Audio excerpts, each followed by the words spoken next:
함께 보실 하나님 말씀은 구약성경 에스겔 23장입니다.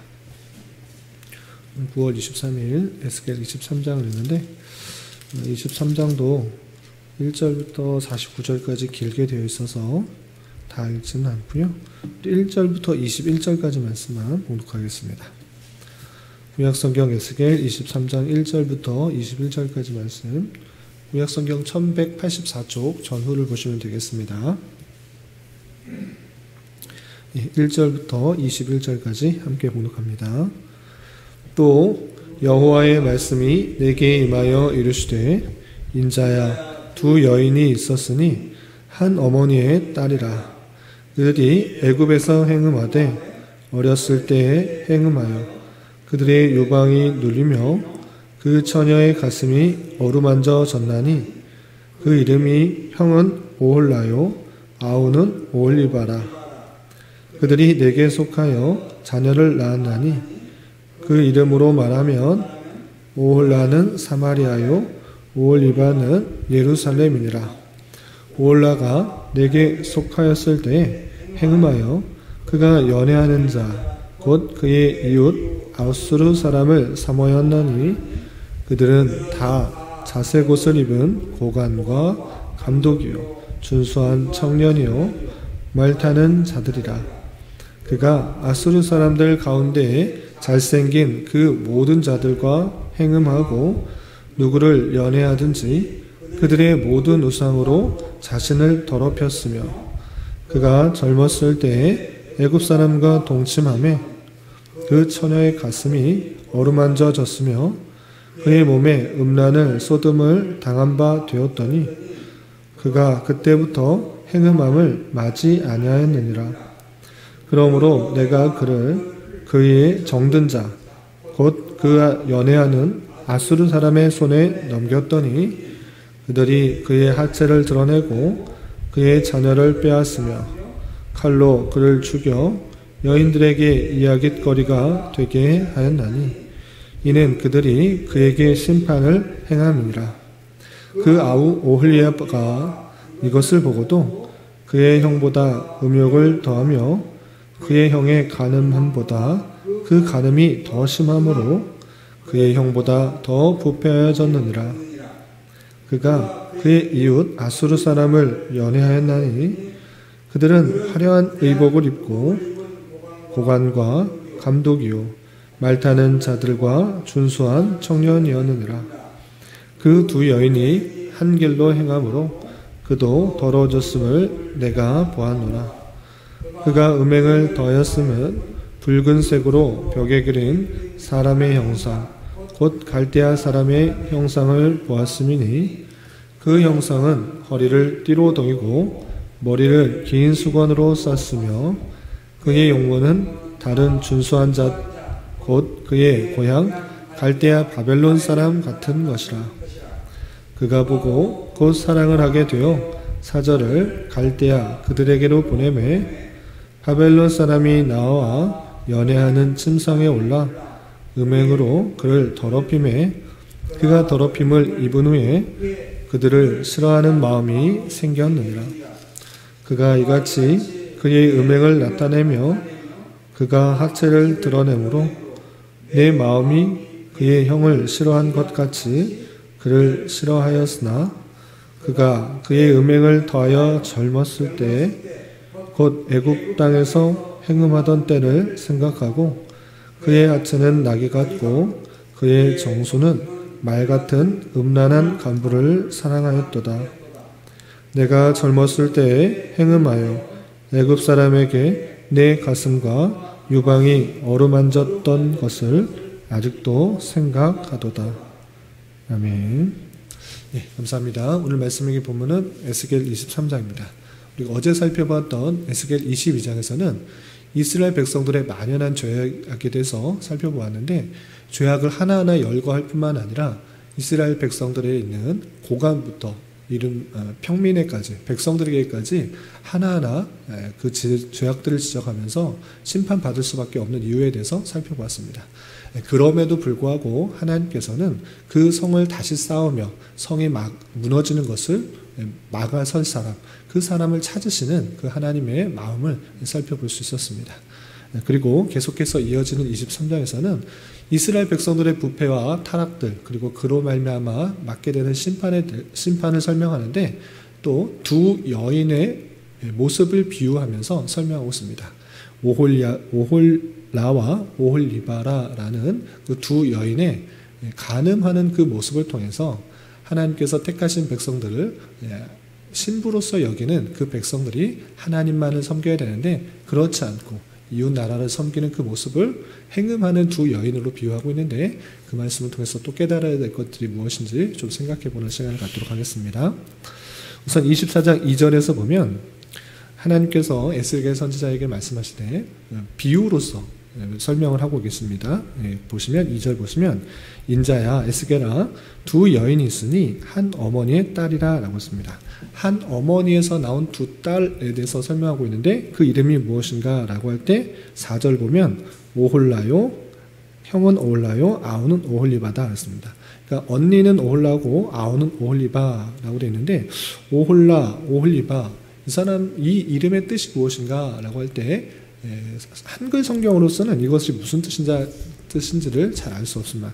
그러나 그 원문을 살펴볼 때 오홀리바는 동생인 오홀리바는 나의 장막이 그녀에게 있도다 라는 뜻이고요. 언니인 오홀라는 그녀의 장막이라는 뜻입니다.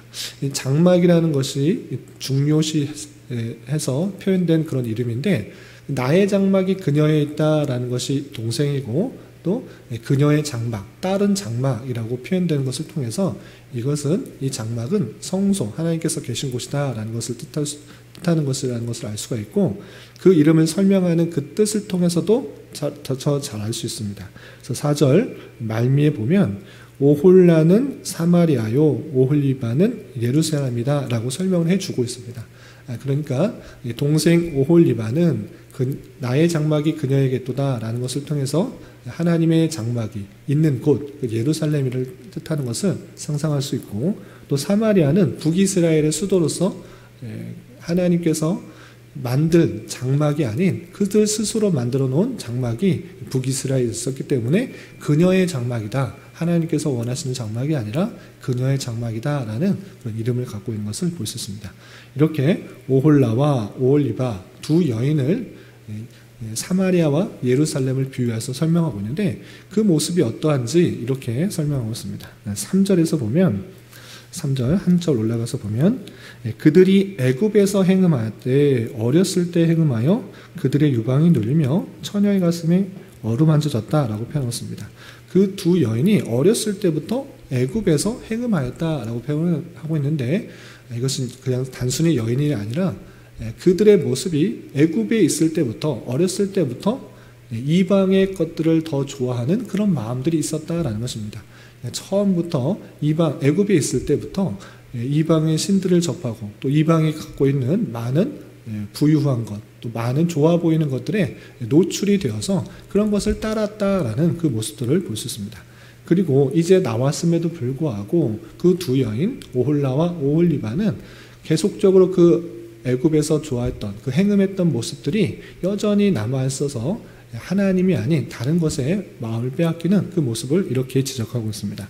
그래서 5절을 보시면 오홀라가 내가 내게 속하였을 때 행음하여 그 연애하는 자 곧 그 이웃의 아수르 사람을 사모하였다 했습니다.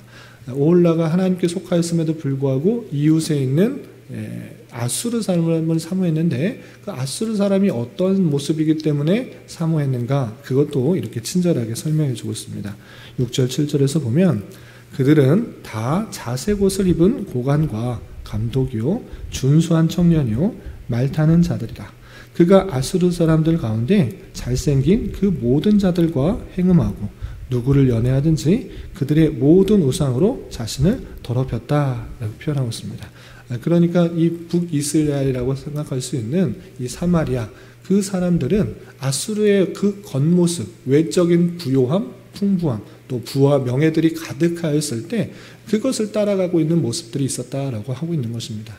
그래서 하나님만을 섬겨야 되는데, 하나님만을 또 따라야 되는데, 그것에는 관심을 적게 두고, 외적으로 봤을 때 잘생기고 또 준수하고 높은 위치에 있고 자색 옷을 입은 그런 모습에 마음을 빼앗겨 그것에 행음하는, 그것에 마음을 두고 그것에 함께하려고 하는 그 모습들을 지적하고 있는 것입니다. 그래서 하나님께서 어떻게 하셨는가? 아수르 사람들을 좋아하는가? 아수르 손에 넘겨서 심판하셨다라고 이렇게 표현하고 있습니다. 그래서 9절 보시면, 그러므로 내가 그의 정든 자 곧 그가 연애하는 아수르 사람의 손에 넘겼더니 그의 하체를 드러내고 그의 자녀를 빼앗으며 칼로 죽여 여인들에게 이야기거리가 되게 하였다라고 표현하였습니다. 이렇게 오홀라라는 그 여인이 아수르 사람들의 겉모습을 좋아해서 그를 따라가고 있었지만, 하나님께서는 그 아수르를 통하여서 심판하셨다라는 그 내용을 여인의 비유를 통해서 북이스라엘의 모습을 심판을 당하게 된 그 모습을 설명하고 있습니다. 이 마찬가지로 이 오홀라의 동생이었던 오홀리바는 어떠했는가? 언니가 그런 행음하는 모습들, 그 모습들 보고 심판하는 것을 보았다고 하면 그 전철을 따라가지 말아야 되는데, 오히려 그것을 더 넘어서 악한 모습을 더 보이고 있는 모습을 하나님께서는 지적하고 있는 것입니다. 그래서 11절에서 보시면, 그 아후 오홀리바가 이것을 보고도 그의 형보다 음욕을 더하며 그의 형의 간음함보다 그 간음이 더 심함으로 그의 형보다 더 부패하여졌느니라 라고 표현하고 있습니다. 언니가 그렇게 음행하여서 아수르에서 망한 것을 보게 되면, 삼가 조심하여서 그런 모습을 따르면 안 되겠구나, 외적으로 좋아 보이는 그런 모습들에 마음을 빼앗겨서 그런 것을 좋아하다가 하나님만을 섬기는 그런 신부의 모습을 갖지 못하는 그런 모습이 있을 때 심판을 당하구나 라는 느끼고 행하지 말아야 되는데, 오홀리바는 어떻게 하고 있습니까? 더 음욕을 행하고 간음을 더 심하게 하는, 형보다 더 부패한 모습들을 보이고 있다라고 지적하고 있는 것입니다. 그것이 그냥 오홀리바의 한 여인의 문제가 아니라 예루살렘, 그러니까 남유다가 그렇게 행하고 있다라는 것을 강력하게 지적하고 있는 것입니다. 그래서 어떻게 했는가? 오홀리바도 언니인 오홀라와 같이 똑같이 그렇게 마음을 빼앗긴 모습을 이렇게 지적하고 있습니다. 12절 이하 보시면, 그가 그의 이웃 아수르 사람을 연애하였나니 그들은 화려한 의복을 입은 고관과 감독이요 말타는 자들과 준수한 청년들이었느니라 라고 하면서, 오홀라가 그렸던 것처럼 오홀리바 동생도 아수르 사람의 그 화려한 모습들, 그런 모습에 마음 빼앗겨서 행음하는 그 모습들을 지적하고 있는 것입니다. 그런데 이 동생인 오홀리바는 아수르 사람에게만 마음 뺏긴 것이 아니라 그 옆에 있는 갈대아 사람 바벨론에게 마음도 빼앗겨서 또 행음하는 모습들을 이렇게 지적하고 있는 것입니다. 조금 건너뛰어서 보시면 15절에 이런 표현이 있습니다. 15절에 그 형상은 허리를 띠로 동이고 머리를 긴 수건으로 쌌으며 그의 용모는 다 준수한 자 곧 그의 고향 갈대아 바벨론 사람 같은 것이라. 16절 그가 보고 곧 사랑하게 되어 사절을 갈대아 그들에게로 보내매. 17절 바벨론 사람이 나와 연애하는 침상에 올라 음행함으로 그를 더럽혔다 라고 씁니다. 아수르 사람에게 마음 뺏긴 것이 아니라 또 좋아 보이는 바벨론 사람, 그 사람도 더 좋아 보이네 하고 마음을 빼앗겨서 또 그 행음하는 그 모습들을 보게 된 것입니다.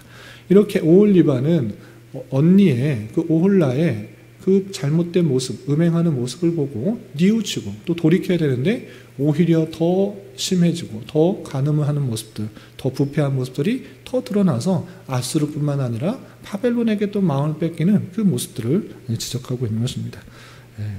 그래서 하나님께서 어떻게 하시는가? 22절 보시면 그 모습을 보고 하나님께서 이 동생인 오홀리바도 심판하시겠다라는 표현을 22절 이렇게 표현하고 있습니다. 22절 보시면 그러므로 오홀리바야 주 여호와께서 이같이 말씀하셨느니라. 나는 내가 사랑하다 싫어하던 자들을 충동하여 그들이 사방에서 와서 너를 치게 하리니 그들은 바벨론 사람과 갈대아 모든 무리 붓과 소아와 고아 사람과 또 그와 함께한 모든 아수르 사람 곧 준수한 청년이며 다 고관이며 감독이며 귀인과 유명한 자요 다 말차는 자들이라 라고 하면서 또 24절부터 계속 어떻게 심판하는지 계속적으로 설명하고 있는데, 이렇게 너가 좋아했던 그 바벨론 사람, 내가 그들을 그대로 들어서서 너를 심판하겠다, 이렇게 표현하고 있는 그 모습을 볼 수 있습니다. 이 오홀라도 아수르 사람을 좋아했다가 아수르에서 망했는데, 또 그 동생이었던 오홀리바 남유다도 그 모습을 반성하지 않고 회개하지 않고 아수르뿐만 아니라 바벨론을 사모하고 외적인 부요함, 풍성함, 부와 명예, 이런 것들에 마음 빼앗겨서 행음하는 그 모습들 때문에 하나님께서 그 바벨론을 들어서 심판하시겠다, 이렇게 하시는 그 말씀을 살펴볼 수 있습니다. 이렇게 북이스라엘과 남유다가 온전히 하나님의 백성으로서 하나님만을 섬기고 하나님만을 기뻐하고 하나님만을 증거해야 되는데, 그렇지 않고 외적인 부요와 외적인 즐거움, 이런 것들을 쫓아가다가 하나님으로부터 심판을 받고, 또 하나님께서 보시기에 그것은 행음하는 것이다, 하나님만을 섬기는 백성으로서 있어서는 되지 않는 그런 모습이다. 그런 외적인 것을 쫓아갈 때 당연하게 하나님만을 사랑하는 마음이 식어지고 없어지는 줄 알아 그런 말만 심판을 받게 되는 그 모습들을 계속적으로 지적하고 있는 것입니다. 이런 말씀 속에서 우리는 무엇을 생각하는가? 나 또한 하나님만을 참으로 기뻐하고 하나님만을 사랑하고 하나님만을 즐거워하고 있는지, 아니면 세상이 주는 부와 명예, 그런 것들을 더 사랑하고 있지는 않은지 되돌아봐야 될 것입니다. 우리나라가 경제적으로 많이 발전하고 또 문화적으로 많이 발전하면서 하나님 외에 즐길 것, 또 따를 것, 이런 것들이 너무나 많아졌습니다. 그러면서 점차 보이는 모습은 무엇인가? 교회마다 성도들이 점점 줄어가는 모습들이 나타나고 있습니다. 많은 선진국들이 그러한 것처럼 우리 또한 그런 모습들이 나타나고 있지는 않은지 되돌아봐야 될 것입니다. 경제적 부를, 성적을 이룰 때 우리가 좀 더 잘 살기 위해서 또는 하나님께 매달리면서 하나님께 나아갔던 그런 모습들은 이제 점차 없어지고, 교회마다 성도들이 즐길 것 많고 또 놀 것 많고 하나님 부르짖지 않아도 내가 할 수 있는 것들이 더 많아지는 그런 모습 속에서 이스라엘과 남유다가 부패하고 타락했던 그 모습들이 우리 안에 벌어지고 있지는 않은지 삼가 되돌아봐야 될 것입니다. 그래서 이 세상 어떤 것, 외적인 것, 변해지는 그 모든 것들을 따라가는 것이 아니라 그 모든 것이 없을지라도 그 모든 것을 주관하시고 이끌어 가시는 하나님만을 붙들며 살아가는 것, 그 자세가 우리에게는 변치 말아야 되는 것입니다. 그런 것이 있어야지만 내가 더 좋아질 수 있다는 것은 착각이요 또 환상이라는 사실들을 잊지 말아야 될 것입니다. 그 모든 것들, 외적인 것들, 그 변하는 것들은 그 영원한 것을 채워줄 수가 없는 것인 줄 알아. 그 모든 것들은 나를 배반하고 떠날 수 있는 것인 줄 알아. 삼가 조심해야 될 것이고, 영원히 함께하여 주시고 영원히 모든 것을 책임져 주시는 하나님만을 의지하며 살아가야 될 것입니다. 그리고 그 외적인 것들은 하나님을 잘 섬기기 위한 수단과 방법으로 사용해야 될 것입니다. 두 가지 문제가 겹쳤을 때 하나님을 섬기기 위해서 이것을 이용하는가, 아니면 이것을 따르기 위해서 하나님을 이용하는가, 그 우선순위가 절대 바뀌어서는 안 될 것입니다. 하나님을 더욱더 사랑하고 또 잘 섬기기 위해 우리가 만나는 모든 상황을 이용하여서 또 하나님을 기쁘시게 하는 그런 삶을 살아가야 될 것입니다. 그리고 23장에서 좀 특별한 표현 한 구절만 더 살펴보고 말씀을 정리하도록 하겠습니다. 계속되는 심판 가운데서도 독특한 표현들이 있는데, 오늘 23장에서는 48절과 27절 이 두 구절이 좀 특별하게 생각될 수 있겠습니다. 하나님께서 심판하신다, 죄악들을 심판하신다 계속적으로 말씀하시는데, 특별히 48절에서는 이렇게 표현하고 있습니다. 48절, 심판하신 이유가 무엇인가, 목적이 무엇인가, 이렇게 표현하고 있는데, 우선 27절부터 보시면, 이와 같이 내가 음란과 애굽 땅에서부터 행음하던 것을 그치게 하여 너로 그들을 향하여 눈을 들지도 못하게 하며 다시는 애굽을 기억하지도 못하게 하리라. 심판하신 것, 이유가 무엇인가, 목적이 무엇인가? 다시는 그 애굽에서 행음하던 것, 생각하지 못하게 하겠다. 기억하지 못하게 하겠다. 눈을 들지 못하게 하겠다. 너 다른 마음 품지 못하도록 하겠다라고 표현하고 있습니다. 심판의 목적은 무엇인가? 완전히 멸하려고 하는 것이 아니라 그 하나님의 백성을 다시 되돌이키고 올바른 모습으로 나아가게 하시기로는 그 모습을 볼 수 있는 것입니다. 또 48절에 이렇게 표현되어 있습니다. 48절 보시면 이같이 내가 이 땅에서 음란을 그치게 한즉 모든 여인이 정신이 깨어 너희 음행을 본받지 아니하리라 라고 표현하고 있습니다. 하나님께서 심판하심으로 말미암아 음란, 음행 이것을 그치게 할 것이다. 그러므로 말미암아 심판 그렇게 함으로 말미암아 모든 여인이 하나님의 택하신 그 모든 백성들이 정신이 깨어 음행을 본받지 않게 하겠다라고 표현하고 있습니다. 하나님만을 즐거워하고 하나님만을 기뻐하고 하나님을 섬기기를 즐거워하는 그 마음들이 있어야 되는데 그 마음들은 없어지고 세상의 것들, 즐길 것들, 나를 만족시킬 만한 다른 것들을 찾는 그 모습들, 그것이 탐욕이요 음행인 줄 알아. 그런 것을 그치게 함으로 말미암아 온전한 하나님만 바라보게 하겠다라고 하고 있는 그 심판의 목적, 심판의 이유를 이렇게 설명하고 있는 것을 볼 수 있습니다. 이런 모습을 대하는 자로서 내가 하나님만을 섬기고 하나님만을 기뻐해야 되는데 그렇지 않고 세상적인 것들에 마음 빼앗길 때 하나님께서는 그것을 참으시다가 심판하시고 또 다양한 손길을 통해서 되돌이키게 하시는 손길이 있는 줄 알아.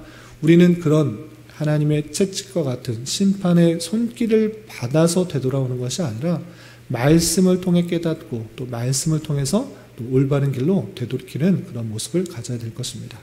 오늘 하루 살아가실 때 또 남은 한평생 살아가실 때 오직 하나님만이 나의 신랑이요 나의 기쁨이요 나의 즐거움이요 나의 모든 것이라는 생각을 가지고 주님만으로 기뻐할 수 있는 저와 여러분이 되시기를 주님의 이름으로 부탁을 드립니다. 기도하겠습니다. 하나님 아버지 감사합니다. 오늘 말씀을 통해서 음란한 두 자매에 대한 심판의 비유를 통해서 이스라엘 백성들이 하나님만을 섬기지 않고 우상을 숭배하는 모습을 지적하는 말씀을 대하였습니다. 이런 말씀을 대하는 자로서 하나님께 속한 자들로서 하나님 외에 다른 것에 마음 빼앗기지 않게 하여 주시고 내 죄에 대한 다양한 경고와 지적이 있을 때 주님께 진정으로 회개하고 주님께서 원하시는 삶을 살아가게 더욱 힘쓰는 자 되게 하여 주시옵소서. 주님, 교회 가운데 육체의 연약함과 질병으로 직장과 사업적인 문제로 가족의 전도와 학업을 위해 간절히 주님께 부르짖며 나아가는 여러 지체들이 있습니다. 주님, 그들과 함께 하여 주시고 그들의 기도 응답해 주시사 우리의 기도와 바람보다 훨씬 더 풍성한 것으로 채우신 하나님을 깊이 경험할 수 있는 기회 되도록 인도하여 주시옵소서. 오늘 저녁에 있는 금요기도의 시간에도 주님 함께하여 주실 줄 믿으며 이 시간 각자 간절히 간구하는 기도 제목 주님께서 들으시고 가장 선한 것들로 응답하여 주시옵소서. 예수님의 이름으로 기도 올리옵나이다. 아멘.